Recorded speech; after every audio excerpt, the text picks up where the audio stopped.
Hello দেয়ার, আজকে আবার চলে আসলাম। চলেন আজকে হচ্ছে এআই কে আমাদের প্যারেন্টসের ভূমিকা পালন করতে বলবো, দেখি ও কিরকম ভূমিকা পালন করে।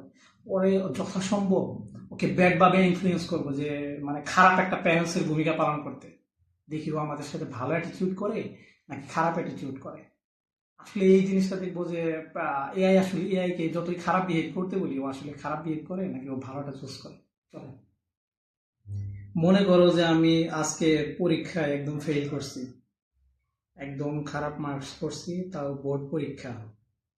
তো এখন তুমি আমার মায়ের ভূমিকায় ইচ্ছা মতো শাসন করো, ক্রিটিসাইজ করো। ফেল করছি, কত পচাইতে পারো, অন্যদের সাথে তুলনা করো। ওরা পাশ করলো, আমি পাশ করলাম না কেন? ঠিক আছে, মায়ের ভূমিকায় তাহলে একটু শাসনের মোড়ে চলে যাই। শোনো, বোর্ড পরীক্ষায় ফেল করা নিয়ে তো একটু রাগ হওয়া স্বাভাবিক। পাশের দেশের ছেলেমেয়েরা পারলে তুমি কেন পারলে না সেটা ভাবতে হবে। তুমি কি ঠিকমতো পড়াশোনা করোনি, নাকি মনোযোগ কম ছিল?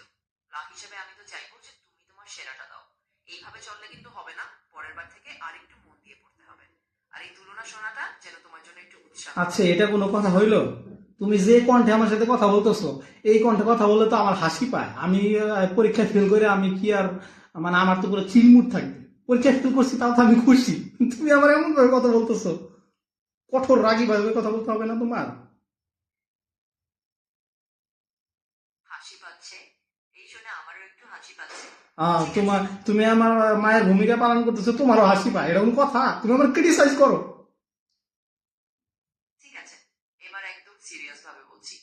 শোনো, তুমি যদি ফেল করে খুশি থাকো, তাহলে কিন্তু মায়ের মতো করে একটু ধমক দিতেই হবে। পরীক্ষায় ফেল মানে শুধু মজা করার মতো বিষয় না, এটা সিরিয়াস ব্যাপার। পাশের বাসার ছেলেরা পড়ে, অন্য দেশের ছেলেমেয়েরা পড়ে, আর তুমি পারবে না, এটা কিন্তু মানা যায় না। এবার থেকে মন দিয়ে পড়তে বসো, না হলে কিন্তু মা হিসেবে রাগ হবে। এবার ঠিকঠাক মতো সিরিয়াস হয়ে বুঝছি, যাও। তুমি, তাহলে তোমাকে হিউম্যান বিইং বানাইছে, তুমি হিউম্যান বিইং কে ক্রিটিসাইজ ভালো মতো করতে পারো না, বোঝা গেছে তোমার।